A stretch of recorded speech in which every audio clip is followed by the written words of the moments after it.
আল্লাহ বলেন, আমি এই পৃথিবীতে রাসূলদেরকে সুসংবাদদাতা এবং সতর্ককারী রূপে পৃথিবীতে প্রেরণ করেছি, যাতে করে রাসূল আগমনের পরে আল্লাহর বিরুদ্ধে মানুষের আর কোনো অজুহাত না থাকে। ওয়া কানা আল্লাহু আজিজান হাকিমা, আর আল্লাহ তাআলা তিনি হচ্ছেন পরাক্রমশালী এবং মহাপ্রজ্ঞাময়। তাহলে উদ্দেশ্য আল্লাহ তাআলা ক্লিয়ার করলেন, কেন তিনি রাসূল পাঠালেন, যাতে মানুষের অজুহাত না থাকে। আল্লাহ তাআলা যদি রাসূল পৃথিবীতে বাণীবাহক হিসেবে প্রেরণ না করতেন, মানুষরা বলতো, আল্লাহ আখিরাত বলে যে একটা কথা আছে, এটা তো আমি বুঝি নাই। আল্লাহ মৃত্যুর পরে যে আবার জীবিত হইতে হবে, এটা তো আমি শুনি নাই। আল্লাহ এই পৃথিবীতে আমি কি কি করেছি তার পাই টু পাই তোমার সুপ্রিম কোর্টের কাঠগড়ায় দাঁড়িয়ে যে বিচারের সম্মুখীন হতে হবে, কেউ তো আমার কোনোদিন বলে নাই। এজন্য আল্লাহ বলেন, আমি পৃথিবীতে রাসূল পাঠিয়েছি যাতে করে মানুষের কোনো এক্সকিউজ না থাকে। আচ্ছা বলেন তো, এখন কি কেউ আল্লাহরে বলতে পারবে, আল্লাহ বিচার যে হবে এটা তো আমি জানি না? বলতে পারবে?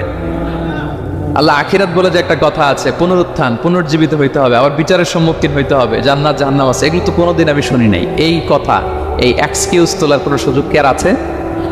No excuse will be granted that day, dear brothers and sisters. সেদিন কোনো এক্সকিউজ আল্লাহ তাআলা গ্রহণ করবেন না, কারণ আল্লাহ তাআলা রাসূলদেরকে প্রেরণ করেছেন। তারা আমাদেরকে বিস্তর বর্ণনা করে জানিয়ে গিয়েছে। এবং কেন রাসূলদেরকে প্রেরণ করেছেন? আল্লাহ বলেন যে দুইটা প্রাইম রেসপন্সিবিলিটি দিয়ে আমি রাসূলদেরকে প্রেরণ করেছি। এক নম্বর, মুবাশশিরিন, তারা সুসংবাদদাতা। তারা আমাদেরকে জানিয়েছে এই পৃথিবীতে যদি আমরা ভালো কাজ করি, এক আল্লাহর ইবাদত করি, কারো হক নষ্ট না করি, তাহলে আমরা জান্নাতে যেতে পারবো। জান্নাতের সুসংবাদ তারা দেন। They are the bearer of glad tidings, they are the bearer of paradise. তারা জান্নাতের সুসংবাদদাতা। রাসূলদের দুই নম্বর প্রাইম রেসপন্সিবিলিটি হচ্ছে মুনজিরিন, তারা সতর্ককারী। তারা আমাদেরকে এই মর্মে সতর্ক করেছেন যে পৃথিবীতে যদি আল্লাহর ইবাদত না করে শিরক করো, বিদআত করো, এই পৃথিবীর বুকে যদি ফাসাদ করো, যদি সীমা লঙ্ঘন করো, যদি অন্যের অধিকার নষ্ট করো, তাহলে তোমাদেরকে জাহান্নামের আযাব ভোগ করতে হবে, ঠিক কিনা? তাহলে দুইটা প্রাইম রেসপন্সিবিলিটি। রাসূলরা হচ্ছেন মুবাশশিরিন, সুসংবাদদাতা, জান্নাতের সুসংবাদ দিয়েছেন। তারা ভালো কাজ করলে জান্নাতে যাওয়া যাবে। পাশাপাশি তারা হচ্ছেন সতর্ককারী। কিসের সতর্ককারী? জাহান্নামের ব্যাপারে সতর্ককারী। এই পৃথিবীতে ফাসাদ করলে, আল্লাহ তাআলার অবাধ্য হলে জাহান্নামে যেতে হবে। এবং রাসূল পাঠানোর মধ্য দিয়ে আল্লাহ তাআলা এক্সকিউজ দেওয়ার সুযোগ বন্ধ করে দিয়েছেন। কোনো এক্সকিউজ আর দেওয়া চলবে না। তাহলে পৃথিবীতে কেন আল্লাহ তাআলা রাসূল পাঠালেন, এই পয়েন্টটা কি সবার কাছে ক্লিয়ার? আচ্ছা ক্লিয়ার, আমরা সামনের দিকে এগোই। এরপর আল্লাহ তাআলা বলেছেন, এই পৃথিবীতে যত জাতি গোষ্ঠী আছে সব জাতির কাছে আমি রাসূল পাঠিয়েছি।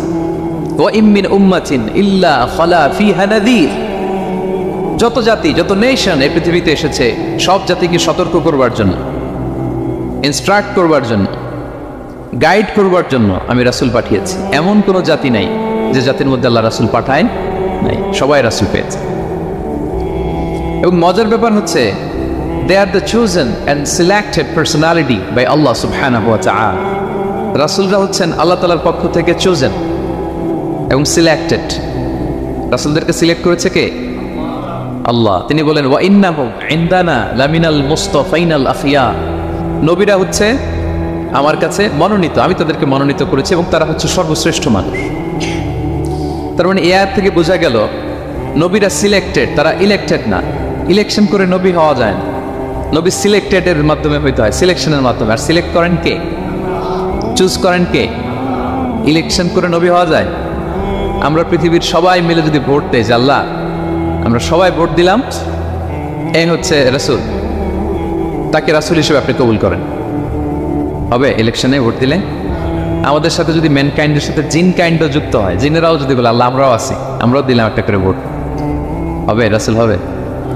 ফেরেশতারাও যদি যুক্ত হয়, ফেরেশতারাও যদি বলে, মানুষও ভোট দিল, জিনেরাও দিল, ফেরেশতারাও দিল, প্রত্যেকে একটা করেই দিল, ধরে প্রত্যেকের ভোট গণনা করার পরে দেখা গেল বিশাল ভোট কাউন্ট হয়েছে। এখন তাদেরই ভোটের উপর ভিত্তি করে রাসূল হবে কেউ? হবে? কারণ নবী ইলেকশনে হওয়া যায় না, নবী হয় সিলেকশনে। আর সিলেক্ট করেন কে? আল্লাহু ইয়ালামু হাইসু ইয়াজআলু রিসালাতাহু। কাকে রাসূল বানাবেন, কাকে তিনি নবী হিসেবে অ্যাপয়েন্ট করবেন, এটা তিনিই জানেন। শুধুমাত্র, কেবলমাত্র, একমাত্র আল্লাহ তাআলা solely এটাকে কন্ট্রোল করেন। কেউ চাইলে কারো ভোটে, কারো ইলেকশনে নবী হওয়া যায় না। নবীরা হচ্ছে সিলেক্টেড, চুজেন পার্সোনালিটি বাই আল্লাহ সুবহানাহু ওয়া তাআলা। তাহলে নবীরা নির্বাচিত নন, ওনারা মনোনীত। নবীরা কি নির্বাচিত? নবীরা মনোনীত। এখন কতজন নবী রাসূল আল্লাহ তাআলা পাঠিয়েছেন? আল্লাহ তাআলা সুস্পষ্ট করে জানাননি কতজন। কিছু কিছু হাদিস থেকে পাওয়া যায় লক্ষাধিক রাসূল, নবী এবং রাসূল আল্লাহ তাআলা পৃথিবীতে পাঠিয়েছেন। কিন্তু কোরআন আল কারিমে এই লক্ষাধিক নবী রাসূলের সবার কথা আল্লাহ তাআলা আমাদেরকে শোনাননি। আল্লাহ তাআলা মাত্র 25 জন রাসূলের কথা আমাদেরকে শুনিয়েছেন। কতজন? 25 জনের কথা আল্লাহ তাআলা শুধু আমাদেরকে বলেছেন, বাকিদের কথা বলেন নাই।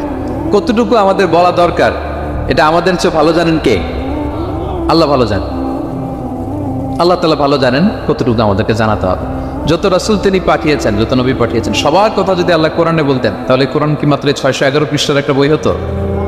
10 খণ্ড, 15 খণ্ড, 20 খণ্ড। তখন আমরা হাফেজ হতে পারতাম? হ্যাঁ, আমরা হাফেজ তরিকুল ইসলাম পাইতাম তখন? হ্যাঁ, তাকরিম পাইতাম? তখন তো হাফেজ হওয়া যেত না।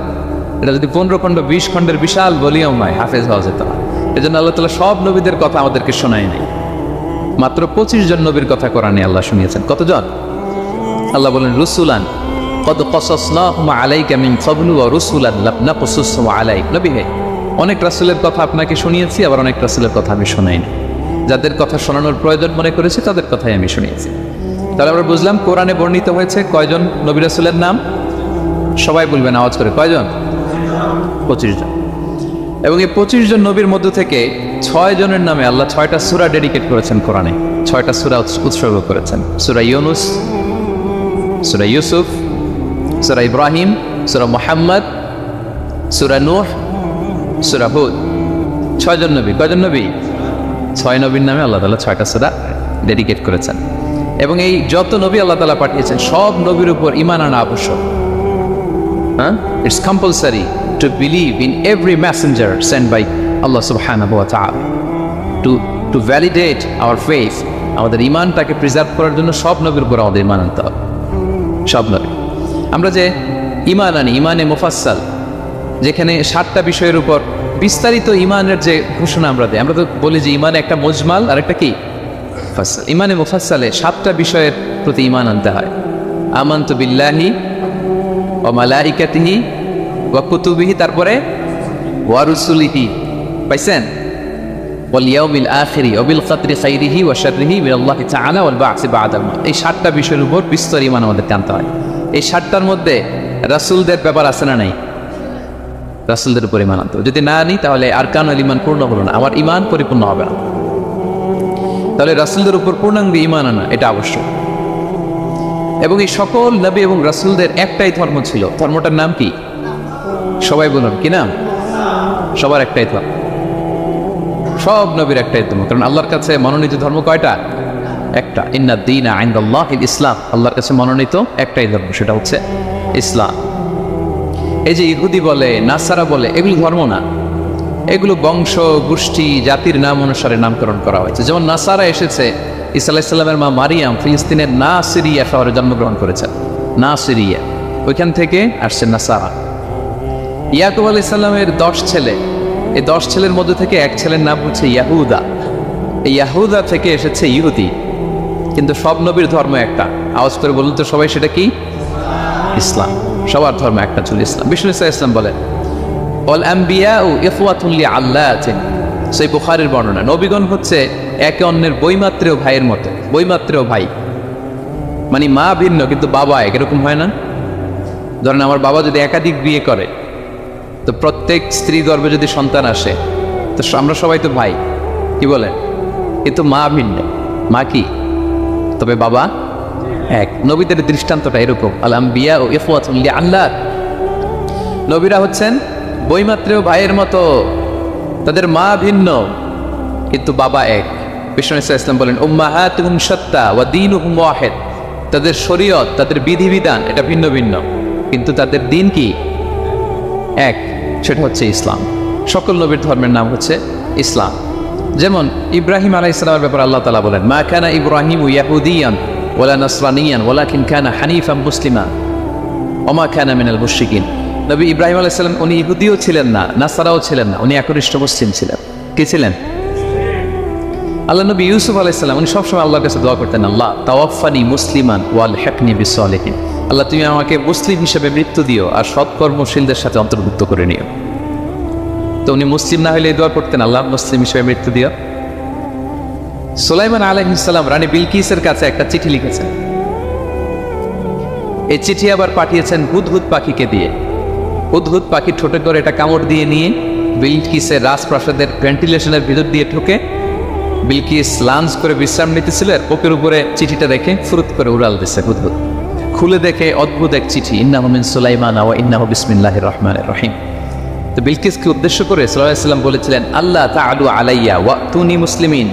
বিলকিস, অবাধ্য হয়েও না, বাড়াবাড়ি করো না, মুসলিম হয়ে আমার কাছে ফিরে আসো। কোন নবী বলছেন?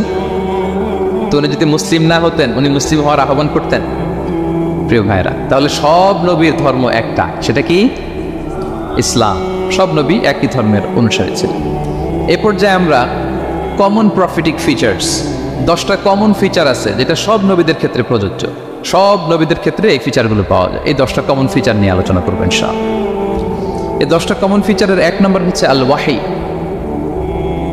সকল নবীকে আল্লাহ তাআলা ওহী পাঠিয়েছেন, রেভেলেশন, প্রত্যাদেশ। ওহী মানে সিক্রেট মেসেজ, যেটা নবী শোনে আর আল্লাহ জানে, দুনিয়ার মানুষ এটা শোনে।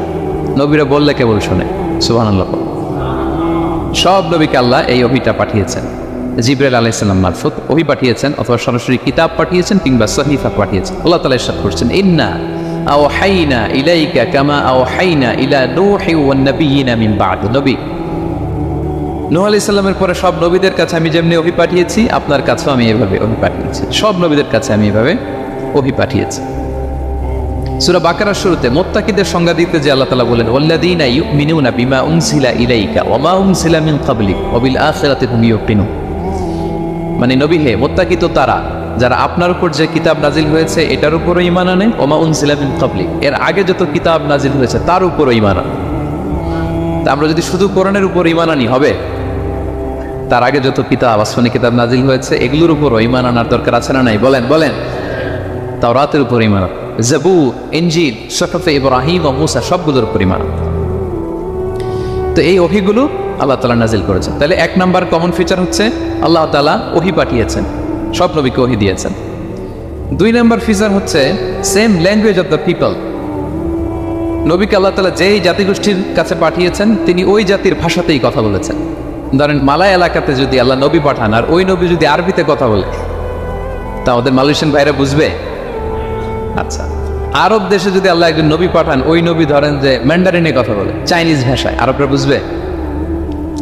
চায়নাতে ধরেন আল্লাহ তাআলা এক নবী পাঠালো, সে ওখানে যে হিন্দি ভাষায় কথা বলে, চাইনিজ লোকেরা বুঝবে না।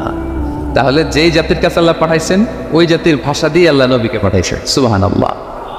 আল্লাহ তাআলা ইরশাদ করেন, ওয়ামা আরসালনা মির রাসূলিন ইল্লা বিলিসানি কওমিহি লিউবাইয়িনা লাহুম। আল্লাহ তাআলা যত রাসূল পৃথিবীতে প্রেরণ করেছেন, বিলিসানি কওমি, যে জাতির কাছে প্রেরণ করেছেন ওই জাতির ভাষায় প্রেরণ করেছেন, যাতে করে নবীর কথা এরা বুঝে। নবীরা এসেছেন বাণী বাহক হয়ে। এখন এই বাণী যদি বুঝতে না পারে তাহলে কাজ হবে? এজন্য প্রত্যেক নবীকে আল্লাহ তাআলা যে জাতির কাছে পাঠিয়েছেন ওই জাতির ভাষায় পাঠিয়েছেন। 3 নাম্বার হচ্ছে সকল নবীকে আল্লাহ তাআলা very good standard of character দিয়েছেন।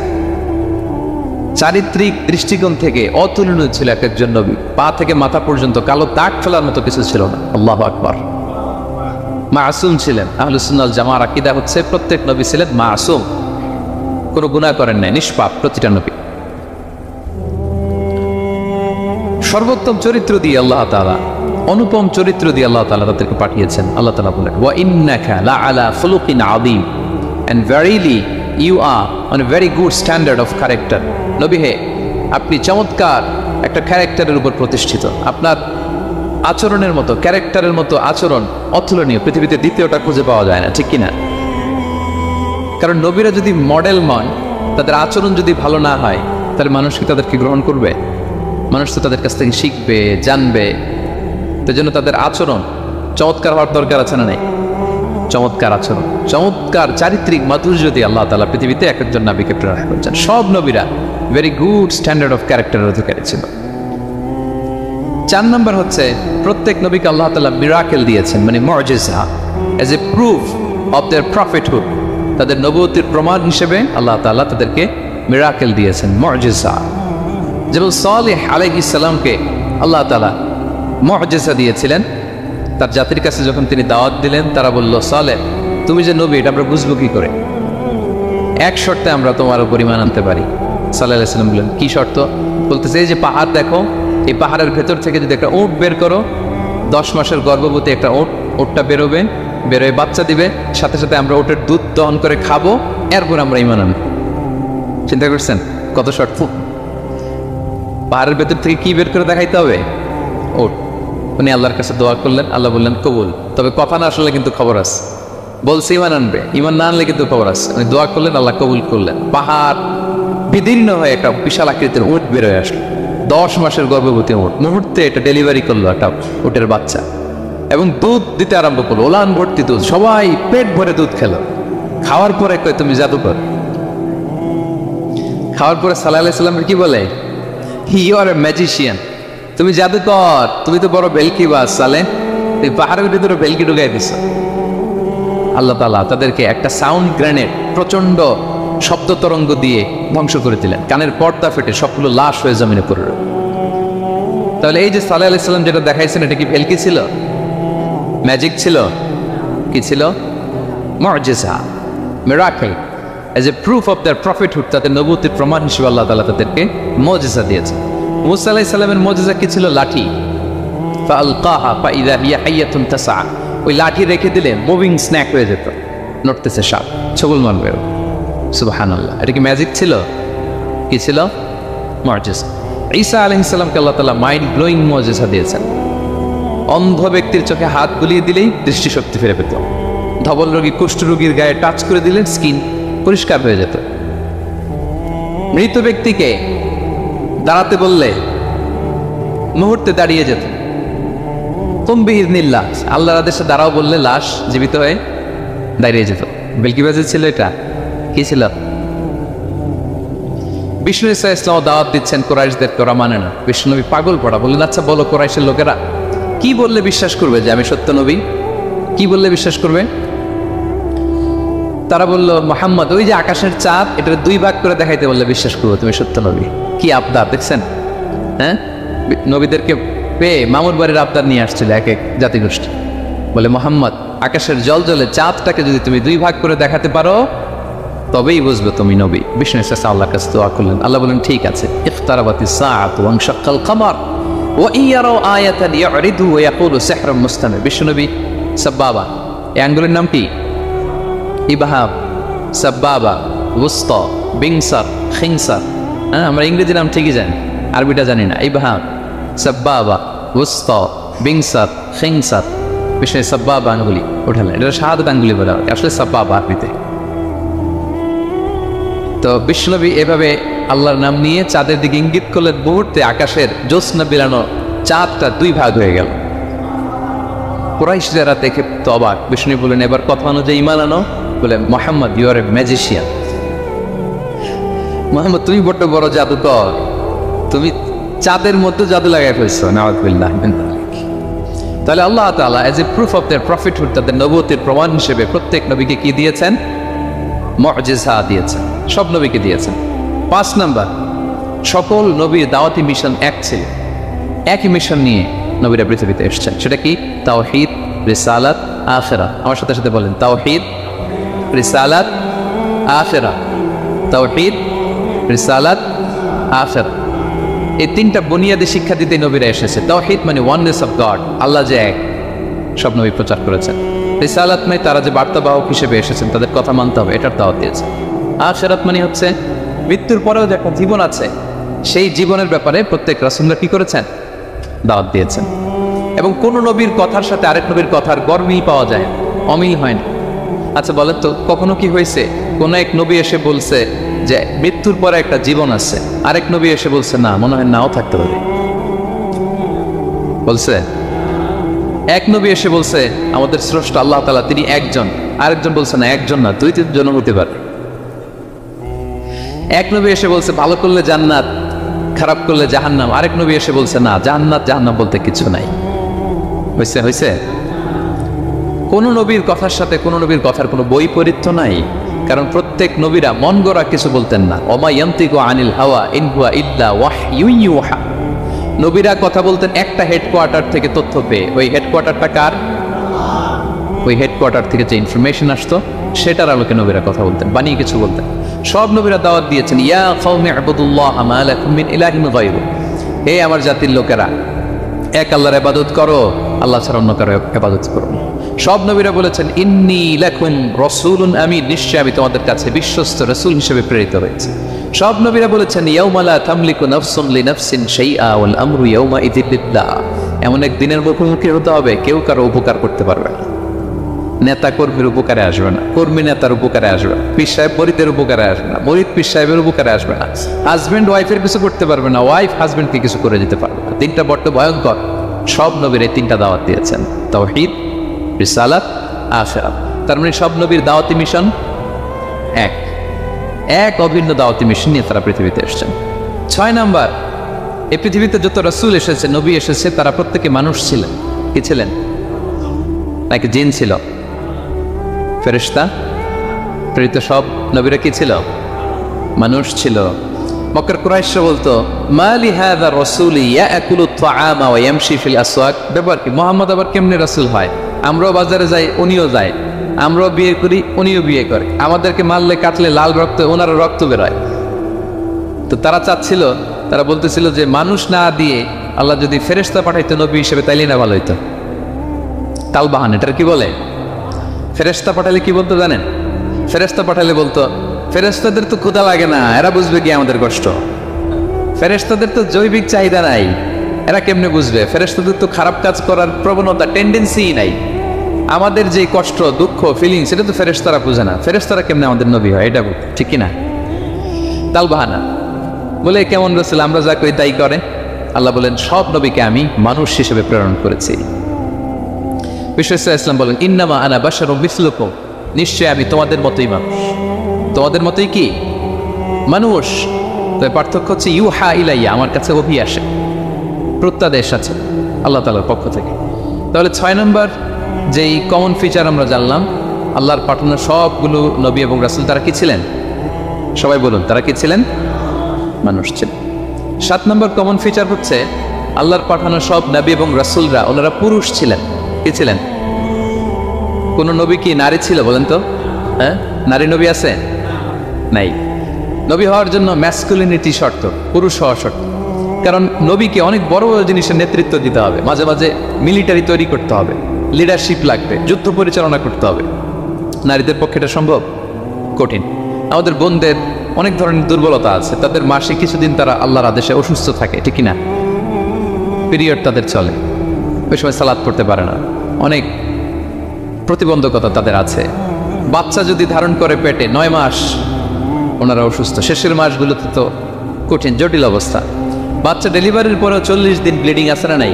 তাহলে অনেক ধরনের জটিলতা আল্লাহ তাআলা ওনাদের দিয়েছেন। এজন্য আল্লাহ তাআলা নবুয়তের গুরু দায়িত্ব, এটার জন্য আল্লাহ তাআলা পুরুষদেরকে সিলেক্ট করেছেন। আলহামদুলিল্লাহ বলেন।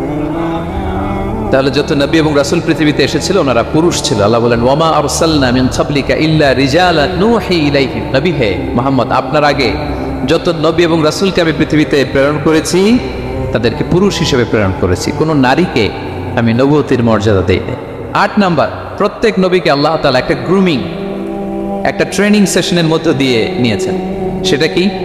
সেটা হচ্ছে সবাইকে আল্লাহ তাআলা শেফার্ড হিসেবে কাজ দিয়েছিলেন, রাখাল হিসেবে। পৃথিবীর সব নবীরা ছাগল চড়াতেন, সব, আদম আলাইহিস সালাম থেকে শুরু করে বিষ্ণু ঈসা ইসলাম পর্যন্ত। সুবহানাল্লাহ পড়বেন না? বিষ্ণু ঈসা ইসলাম বলেন, মা বাআসাল্লাহু নাবিয়্যান ইল্লা রাআল গানাম, আল্লাহ এমন কোন নবী পাঠায় নাই যেই নবী ছাগল চড়ায় নাই। সব নবী। সাহাবারা অবাক হয়ে বললেন, ওয়া আনতা ইয়া রাসূলুল্লাহ, হে নবী আপনিও ছাগল চড়িয়েছেন? বিষ্ণু বললেন, হ্যাঁ, আমি তো অল্প কিছু পারিশ্রমিকের বিনিময়ে মক্কার লোকদের ছাগল চড়িয়ে দিতাম। সুবহানাল্লাহ। কেন সব নবীকে দিয়ে আল্লাহ ছাগল চড়ালেন? এই ট্রেনিং সেশন, গ্রুমিং সেশন কেন? কারণ ছাগলকে একসাথে বসানো কঠিন।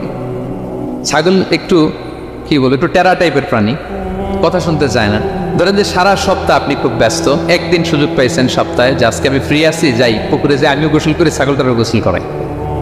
এটা ধরে যদি এখন পুকুরের দিকে টান দেন, কি করবে? পা দুইটা এমন শক্ত করে মাটিতে ধরে রাখবে, আপনি যত টানবেন ওর ঘাড়ের চামড়া ছিঁড়ে যাচ্ছে, তারপরেও আসে না। এরপর ছাগলগুলোর একসাথে রাখা কঠিন, একটা নেচে ওদিকে যায়, আরেকটা লাফ দেয় এদিকে, আরেকটা ওইদিকে। এদেরকে যদি কেউ একত্রিত করতে পারে তাহলে এই জাতিকে মানব জাতিকে একত্রিত করা তার জন্য একেবারে সহজ, পানি ভাত, ঠিক কিনা? এজন্য আল্লাহ এই মানব গোষ্ঠীর উপর লিডারশিপ কায়েমের আগে ছাগল চড়িয়েছেন। এবং যারা মরুভূমিতে ছাগল চড়ায়, যে শেফার্ডগুলো, যেই রাখালগুলো, তাদের অনেক শক্তিশালী হইতে হয়। গায়ে শক্তি না থাকলে ছাগল চড়ানো যায় না, কিন্তু লাঠি নিয়ে হই হই করে পিছনে দৌড়াইতে হয়, নেকড়ের ছোবল থেকে ছাগলগুলোকে রক্ষা করতে হয়, বাঘ নেকড়ে এগুলো থেকে বাঁচাইতে হয়। তার মানে এটা করার মধ্য দিয়ে এই জাতিকে কিভাবে জাহান্নামের আগুন থেকে বাঁচাবে নবীদের ওই ট্রেনিং হয়ে যায়। সুবহানাল্লাহ। ছাগলের দিক ওদিক দৌড়াতে থাকে, এদেরকে যেমনি একত্রিত করতে হবে, নবীদের কাজ হচ্ছে মানব গোষ্ঠীকে ইউনাইটেড করা, একত্রিত করা। এজন্য আল্লাহ তাআলা মা বাআসাল্লাহু নাবিয়্যান ইল্লা রাআল গানাম, এই পৃথিবীতে এমন কোন নবী পাঠান নাই যে এই নবীকে দিয়ে আল্লাহ তাআলা ছাগল চড়ান। সব নবীর মধ্যে এটা কমন। 8 নম্বর পয়েন্ট। 9 নম্বর পয়েন্ট হচ্ছে enmity from their own people. যত নবী দাওয়াত নিয়ে আসছে তারা চ্যালেঞ্জের মুখোমুখি হয়েছেন, শত্রুতার মুখোমুখি হয়েছেন। কেউ ওনাদের জন্য রেড কার্পেট রিসেপশন দেয় নাই। নবীদের পথ ছিল বড় পিচ্ছিল, এটা কুসুমাস্তীর্ণ ছিল না, কণ্টকাকীর্ণ। কেউই সহজে মেনে নেয়নি। দাওয়াত দিছে তো রিজেক্ট, সবাই প্রত্যাখ্যান করেছে, সবাই প্রত্যাখ্যান করেছে। এটা কমন ছিল, প্রত্যেক নবীকে এটা মুখোমুখি হতে হয়েছে। Mockery, vulgarism, operation, mental torture, physical torture and what not, সব ধরনের। ইভেন অনেক নবীকে হত্যা করা হয়েছে দিনের দাওয়াতের কারণে। বনী ইসরায়েলের লোকেরা তাদের নিজেদের 70,000 নবীকে নিজেরা হত্যা করেছে। এমনকি আমার নবী বিশ্বনবী মুহাম্মদ রাসূলুল্লাহ সাল্লাল্লাহু আলাইহি ওয়াসাল্লামকে হত্যার ষড়যন্ত্র করা হয়েছিল। আল্লাহ তাআলা দয়া করে বিশ্বনবীকে হিজরতের ব্যবস্থা করে দিয়ে প্রাণে বাঁচিয়েছেন, মক্কা থেকে মদিনাতে পাঠিয়ে দিয়েছেন। তাহলে এই পথ বড় কঠিন ছিল, নবীদের পথ, সব নবীর জন্য, এক্সেপ্ট সুলাইমান এবং দাউদ আলাইহিস সালাম, তাদের কথা ভিন্ন। এছাড়া সব নবীরা এই সংগ্রাম, এই বিরোধিতা, এই শত্রুতা, এই জেলাসি, এগুলোর মুখোমুখি হয়েছে পৃথিবীর সকল নবীরা, সকল নবীরা। বিষ্ণু ইসলাম ঘুমাতে পারে নাই একটা রাত শান্তিতে। বিষ্ণুর বায়োগ্রাফি যদি আপনি পড়েন, জীবনে যদি পড়ে দেখেন, প্রত্যেকটা নবীর জীবনে এই কষ্টকর মুহূর্তগুলো ছিল। শত্রুতা সব নবীকে পোহাতে হয়েছে। বিষ্ণু ইসলামের কাছে যখন প্রথম নাজিল হলো ইকরা বিসমি রাব্বিকাল্লাযী খালাক, সূরা আলাকের প্রথম কয়টা আয়াত? 5 আয়াত নিয়ে কোরআনের ভারে নতুন রেভেলেশন পেয়ে বিষ্ণুনবী কাঁপতে আরম্ভ করলেন। কাঁপতে কাঁপতে জ্বর এসে গেল বিষ্ণুনবীর গায়ে, নিচে নেমে আসলেন। খাদিজা রাদিয়াল্লাহু তাআলা আনহাকে বললেন সাম্মিলুনি সাম্মিলুনি, আমাকে কম্বল চাপা দাও, আমার খুব শীত লাগছে, আমার জ্বর এসে গিয়েছে। কাঁপতে লাগলেন বিষ্ণু ইসলাম। খাদিজা রাদিয়াল্লাহু তাআলা আনহার এক চাচাতো ভাই ওরাকা ইবনে নাওফল ছিল ইনজিল কিতাবের পণ্ডিত। খাদিজা রাদিয়াল্লাহু তাআলা আনহা বিষ্ণুনবীকে নিয়ে চাচাতো ভাইয়ের কাছে গেলেন, যে বলেন ভাই ওরাকা দেখেন তো মোহাম্মদ কি বলে, সে কি দেখছে, কি নিয়ে আসছে, কাঁপতেছে আর বলতেছে আমি মরে যাবো, আমাকে কম্বল চাপা দাও। ওরাকা বললেন মোহাম্মদ কে এসেছিল বলতো? বিষ্ণু জিবরাইল ইসলামের বর্ণনা দিলেন। কি বলেছে বলতো? 5 আয়াতের বর্ণনা বিষ্ণু ইসলাম দিলেন। তখন বিষ্ণু ইসলামের কথা শুনে ওরাকা বলল, তোমার কাছে যে এসেছে ওয়াহুয়ান নামুস, মানে জিবরিল, সে সব নবীদের কাছে এসেছে। মোহাম্মদ তুমি নবী হবা, তুমি কি হবা? তুমি নবী হবা, আখিরি নবী হবা তুমি। যে তোমার কাছে এসেছে সে সব নবীদের কাছে ওহি নিয়ে এসেছিল। আর জেনে রাখো মোহাম্মদ, তোমার এলাকার লোকেরা একদিন তোমাকে এলাকা থেকে বের করে দিবে, ভবিষ্যৎবাণী করতেছিলেন। বিশ্বনবী বললেন আওয়া মুখরিজিয়াহুম, আমার ভাই বেরাদার, আমার জ্ঞাতি গোষ্ঠীর লোকেরা আমার এলাকা ছাড়া করবে? ওরাকা বললেন হ্যাঁ। লাম ইয়াতি রাজুলুন কাত্তু বিমিসলি মা জিতা বিহি ইল্লা উদিয়া, তোমার মতো এরকম রিসালাতের দায়িত্ব নিয়ে যারাই কোনো জাতির কাছে এসেছে তাদের সাথে এরকম শত্রুতা করা হয়েছে। বিষ্ণু ইসলাম সেদিনের কথা শুনে, ওরাকার কথা শুনে অবাক হয়েছিলেন। তাহলে সব নবীদের ক্ষেত্রে 9 নম্বর কমন বৈশিষ্ট্য হচ্ছে তাদেরকে বাধার সম্মুখীন হতে হয়েছে। এখনো যারা নবীদের পথে চলবে বা চলে তাদের জীবনে বাধা বিপত্তি আসে না নাই? হ্যাঁ, তারা জেনে বুঝেই এই পথে এসেছে, তারা হিসাব মিলিয়েই এই পথে নেমেছে। এজন্য বাধা বিপত্তি চ্যালেঞ্জ কোনো মুমিনকে তার রাস্তা থেকে সরাতে পারে না, ঠিক কিনা বলেন? এক চুলো নড়াতে পারে না। এটা নবীদের পথ, এটা নবীওয়ালা কাজ। এখানে জুলুম থাকবে, এখানে বাধা বিপত্তি থাকবে, এখানে চ্যালেঞ্জ থাকবে। এই পথটা সোজা সিরাতুল মুস্তাকিম, যদি শেষ মাথায় যাওয়া যায় ডাইরেক্ট জান্নাতুল ফিরদাউস। আলহামদুলিল্লাহ। তাহলে সব নবীরা বাধার সম্মুখীন হয়েছে। 9টা কমন ফিচার গেল।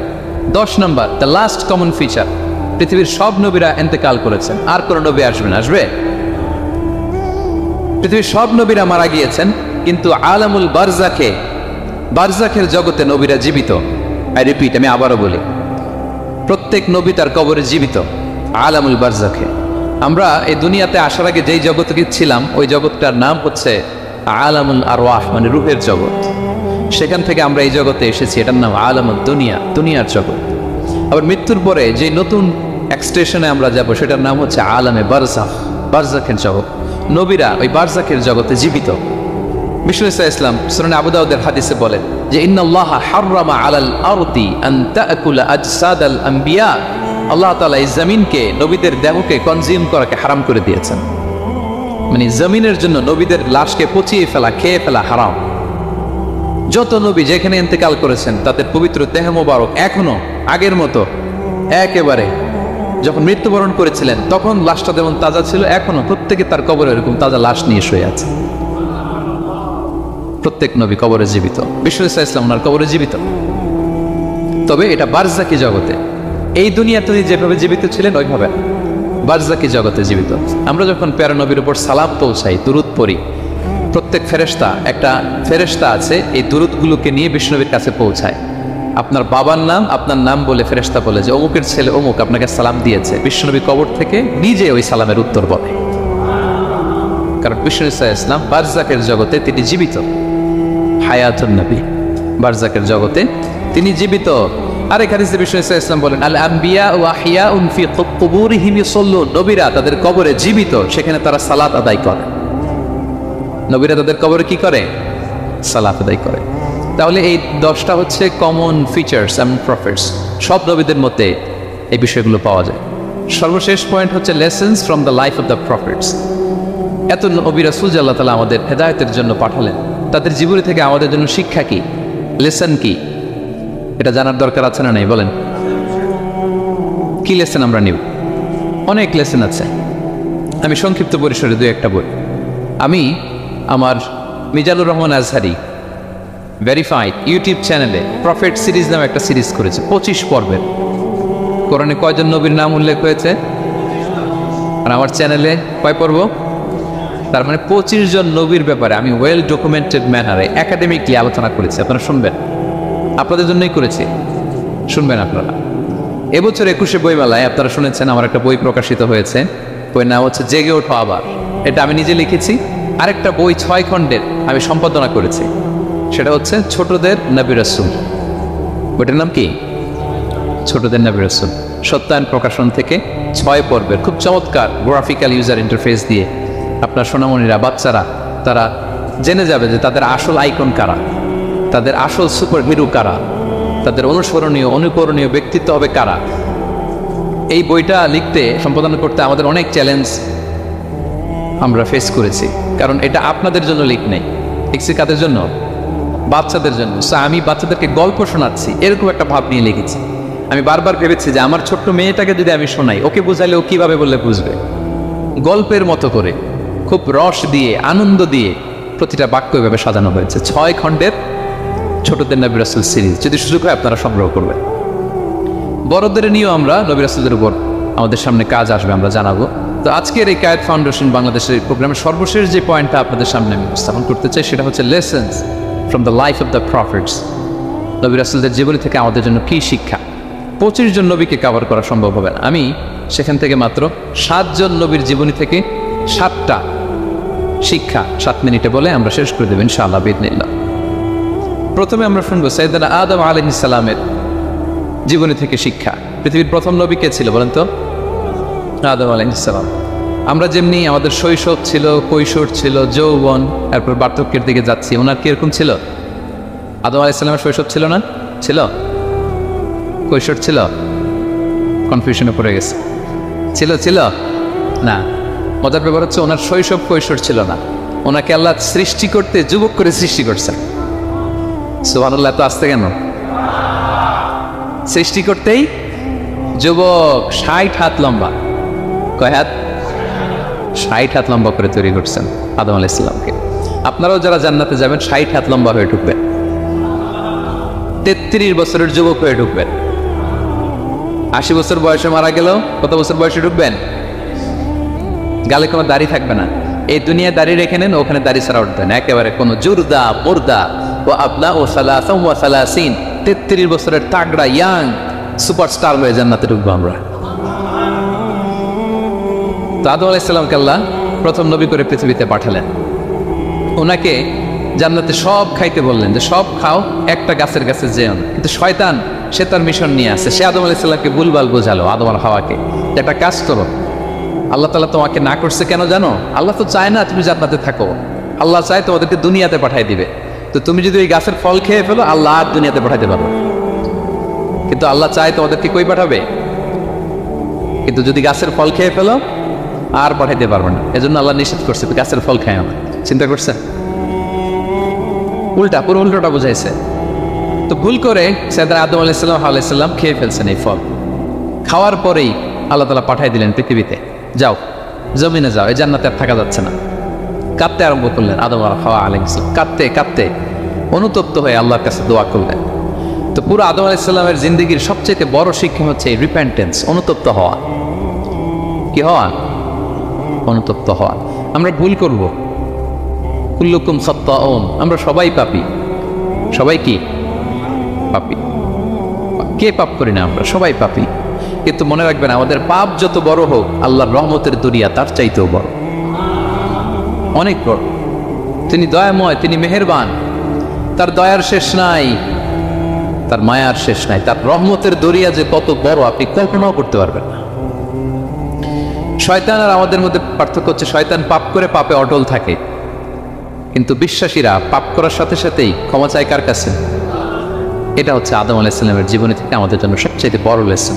সাইয়েদনা আদম আলাইহিস সালাম উনি ভুল করে যখন বুঝতে পারলেন, অনুতপ্ত হলেন, চোখের পানি ছাড়লেন। 2 ফোঁটা পানি আল্লাহর কাছে সবচাইতে প্রিয়। এক হচ্ছে জিহাদের ময়দানে মুজাহিদের গা বেয়ে ঝরে পড়া রক্তের ফোঁটা, 2 হচ্ছে অনুতপ্ত বান্দা চোখের পানির ফোঁটা। অনুতপ্ত বান্দা নিজের ভুল স্বীকার করে মাথাটা নিচু করে চোখের পানি ছেড়ে দিয়ে যখন আল্লাহর কাছে কাঁদে, তার চোখের পানি চোখ বেয়ে নাকের ডগা বেয়ে জমিনে ড্রপ করার আগেই আল্লাহ তার সব গুনাহ মাফ করে দেয়। সাইয়েদনা আদম আলাইহিস সালাম কাঁদতে আরম্ভ করলেন। কাঁদতে কাঁদতে অনুতপ্ত হয়ে দোয়া করলেন, রব্বানা যালামনা আনফুসানা ওয়া ইল্লাম তাগফির লানা ওয়া তারহামনা লানাকুনান্না মিনাল খাসিরিন। রব্বানা, হে আমাদের রব, যালামনা আনফুসানা, আমরা আমাদের নফসের উপর জুলুম করেছি, ভুল করেছি, অন্যায় করেছি, অপরাধ করেছি। ওয়া ইল্লাম তাগফির লানা, আল্লাহ তুমি যদি ক্ষমা না করো, তুমি যদি মাফ না করো, লানাকুনান্না মিনাল খাসিরিন, আল্লাহ আমরা ধ্বংস হয়ে যাব, আমরা ক্ষতিগ্রস্ত হয়ে যাব, আমরা লুজার হয়ে যাব। এই বাক্যগুলো বলে বলে যখন আল্লাহ তাআলার কাছে দোয়া করলেন, আল্লাহর রহম হলো। আল্লাহ দয়া করে সাইয়েদনা আদম আর হাওয়া আলাইহিস সালামকে ক্ষমা করে দিলেন। ক্ষমা করে আবার জান্নাতের এন্ট্রির ঘোষণা দিলেন যে আবার দুনিয়ার জীবন শেষ করে আসো, যেখান থেকে আসছিলে আবার ওখানে ঢুকতে পারো। তাহলে আদম আলাইহিস সালামের জীবন থেকে আমরা যে লেসনটা পাই সেটা কি ভাই? বলেন বলেন। অনুতপ্ত হওয়া, রিপেন্টেন্স। আমরাও যদি জীবনে ভুল করি কি করবেন? ভুলের উপর অটল থাকবেন, অনড় থাকবেন, একগুঁয়ে ধরে বসে থাকবেন, সীমা লঙ্ঘন করবেন? আমরা ক্ষমা চাইব। কার কাছে ক্ষমা চাইব? ক্ষমা দেওয়ার জন্য তিনি বসে থাকেন। শেষ রাতে আল্লাহ প্রথম আসমানে চলে আসেন। প্রথম আসমানে এসে ডাকতে থাকেন, আলা বিন মুস্তাগফিরিন আগফিরালা, কে ক্ষমা চাবা? কে পাপ করেছে, জুলুম করেছে, বলো, আমি ক্ষমা দেওয়ার জন্য আসছি। আলা বিন মুস্তারজিকিন আরজুকালা, কার রিজিকের দরকার, কার চাকরি নাই, কার ব্যবসা মন্দা, আমার কাছে চাও, আমি আল্লাহ বাড়িয়ে দেব। কার কি লাগবে বল, আমি দেবো। আল্লাহ তাআলা দেওয়ার জন্য আসছে, আমি নেয়ার জন্য উঠতে পারি না। আমরা যেন আল্লাহ তাআলার কাছে চাই বেশি বেশি, এবং ভুল করলে যেন আমরা অনুতপ্ত হই। ভুল করলে আমরা কি হব? সাইয়েদনা আদম আলাইহিস সালামের জীবন থেকে আমরা এটা শিখলাম। 2 নম্বরে সাইয়েদনা নূহ আলাইহিস সালামের লাইফ থেকে আমরা কি শিখি? ওনার লাইফ থেকে আমরা শিখি হচ্ছে কনসিস্টেন্সি, মানে লেগে থাকা। ভালো কাজের জন্য কি করা? লেগে থাকা। উনি 950 বছর দাওয়াত দিয়েছিলেন ওনার জাতিকে। কয় বছর বলেন তো? 950 বছরের দাওয়াতি কার্যক্রমের ফলে উনি ফলোয়ার জোড়াইতে পারছেন কয়জন জানেন? 80 জন। কয়জন? এরাই আমাদের পূর্বপুরুষ। আমরা পৃথিবীর সবাই কিন্তু এদেরই নাতিপুতি। এই 80 জনকে নিয়ে উনি নৌকার উপর উঠছিলেন, কিস্তির উপর, আর বাকিটা তো মহাপ্লাবন দিয়ে আল্লাহ ধ্বংস করে দিয়েছেন। ওই 80 জন আবার জমিনে এসে জমিনে আবাদ করা শুরু হলো, ওখান থেকে পৃথিবীর সকল মানুষ। সুবহানাল্লাহ। উনি বলেন ক্বালা রাব্বি ইন্নী দাআউতু কওমি লাইলা ওয়া নাহারা, আল্লাহ আমি দিন রাত এক করে আমার জাতিগোষ্ঠীকে দাওয়াত দিয়েছি। ফালাম ইয়াজিদহুম দুআই ইল্লা ফিরারা, কিন্তু আমার দেখলে লোকগুলো ভেগে ভেগে যায়। আর কি করে? আমার কথা যেন শুনতে না হয় এরা কানে আঙ্গুল দিয়ে রাখে আর মুখে কাপড় পেঁচিয়ে। নূহ আলাইহিস সালাম তারপরও থামতেন না, কন্টিনিউয়াস দাওয়াতি কাজ। লোকজন নূহ আলাইহিস সালামকে পিটিয়ে আধামরা করে কাঁথা দিয়ে পেঁচিয়ে পাহাড়ে রেখে আসতেন। ওইখান থেকে এসে নূহ আলাইহিস সালাম আবার দাওয়াত দিতে শুরু করতেন। What a consistency! কিভাবে লেগেছিলেন? 950 বছর তিনি দাওয়াত দিয়েছেন, মাত্র 80 জন ফলোয়ার হয়েছিল। তাহলে আমরা অল্প দাওয়াতি কাজ করেই আমরা হতাশ হয়ে যায়। আয় রে আমার কথা শুনলো না, আয় রে আমার কথা পৌঁছাইল না, আয় রে আমার কাছে এসে কেউ মুসলিম হইল না, আয় রে আমার কথা। অস্থির। আপনার কাজ হচ্ছে পৌঁছে দেওয়া, আপনার কাজ হচ্ছে কোরআনের কথা মানুষকে বলা।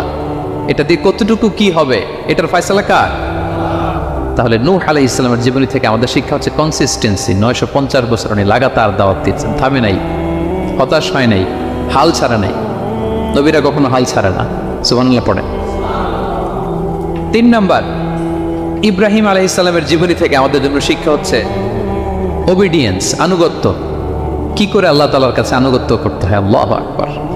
আমি মনে হয় 1 ঘন্টার উপরে আলোচনা করেছি আমার প্রফেট সিরিজ ইব্রাহিম আলাইহিস সালামের জীবনী নিয়ে। ওনার পুরা জীবনটা, আল্লাহ কোনো কিছু বলতে দেরি, আল্লাহর আদেশের সামনে মাথা পেতে দিতে ইব্রাহিম আলাইহিস সালামের দেরি হয়। আল্লাহ বলছেন আসলিম, ওয়াইদ ক্বালা রাব্বুহু আসলিম ক্বালা আসলামতু লিরাব্বিল আলামিন। এই ইব্রাহিম সারেন্ডার, সারেন্ডার। সুবহানাল্লাহ। ইব্রাহিম আনুগত্য করো, আল্লাহ আনুগত্য করছে।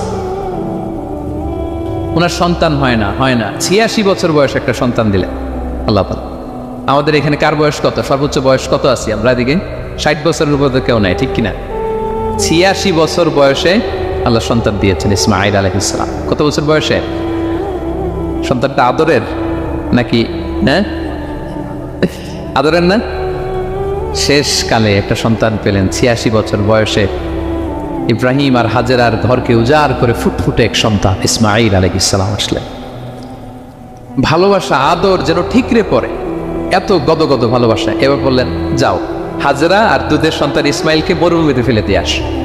বলতে দেরি, রেখে আসতে দেরি নেই। এটাই হচ্ছে ইব্রাহিম আলাইহিস সালামের আনুগত্য। দুধুমরু প্রান্তরে হাজেরা আর ইসমাইল আলাইহিস সালামকে রেখে আসলেন, চলে আসলেন। বুকটা ফেটে চৌচির, 86 বছর বয়সে একটা দুধ সন্তান পেলাম, দুধের বাচ্চা আমার স্ত্রী সহ মরুভূমিতে রেখে আসে। রেখে আবার থাকাও যাবে না, যাও তুমি ফিলিস্তিনে, এরা থাকবে মক্কায় মরুভূমির মাঝে। পরে আল্লাহ জুরহুম কওমের মাধ্যমে এদেরকে পানি, জামজাম অনেক কিছু দিলেন। লম্বা ঘটনা ওদিকে যাচ্ছে। এরপর হৃদয় যখন ফেটে চৌচির হয়ে যায় তখন আল্লাহ তাআলা বলেন ঠিক আছে যাও, যা একটু ছেলেরা দেখে আস। এবার যে দেখে ছেলেরা আরো মায়া লাগে, কারণ একটু বড় হয়েছে তো, এবার দৌড়াইতে পারে, হাঁটতে পারে। সুবহানাল্লাহ বলেন। এবার যখন দৌড়াইতে পারে, হাঁটতে পারে, আব্বু আব্বু বলে ডাকতে পারে, মায়াটা যখন একটু গাঢ় হয়েছে, আল্লাহ বলে এবার ছেলেরা জবাই করে। দেখছেন কি পরীক্ষা? 86 বছর বয়সে সন্তান পেল, রেখে আসলো মরুভূমিতে। একটু বড় হইল, দেখা করতে গেল, এবার বলে জবাই কর। জবাই করো বলতে দেরি, ছুরি চালাতে দেরি হয়নি। কুরবানির ইতিহাস লম্বা ইতিহাস, দিকে যাব। এরপরে আল্লাহ কবুল করলেন। এরপরে বললেন বাপ বেটা মিলে মরুভূমির মধ্যে ঘেমে ঘেমে একটা ঘর বানা। এরপরে ঘোষণা দাও মানুষকে যেটা আমার ঘর। বাপ বেটা মিলে কষ্ট করে একটা ঘর বানালেন। এবার বললেন আজান দাও, ঘোষণা দাও, সবাই যেন এখানে আসে। আল্লাহ কারে ঘোষণা দিবে? কেউ তো নাই। বলতেছে তুমি ঘোষণা দাও, এই ঘোষণার শব্দ পৃথিবীর সব মানুষের কর্ণকুহরে আমি আল্লাহ নিজ দায়িত্বে পৌঁছে দেব। আমরা যারা রুহের জগতেও তখনও ছিলাম, যারা লাব্বাইক বলতে পেরেছি, তাদের ঠিকই নসিবে ওই কাবা ঘর জিয়ারতের নসিব হয়ে যাবে। উনি ঘোষণা দিলেন, দেখেন কেউ নাই, দুধুমরু প্রান্তর। আজকের মক্কাকে কল্পনা করেন তো কি অবস্থা। এই রমজানের লাস্ট 10 days অফ রমাদান আপনি জায়গা পাবেন? হজের চেয়েও বেশি মানুষ। কিভাবে আল্লাহ কবুল করেছেন, কিভাবে আনুগত্য, সাবমিসিভনেস, নিজেকে আল্লাহর কাছে পুরো সুপর্দ করা, এর নমুনা সাইয়েদনা ইব্রাহিম আলাইহিস সালাম পেশ করেছেন। তাহলে সংক্ষিপ্ত কথা হচ্ছে, আল্লাহ নবী ইব্রাহিম আলাইহিস সালামের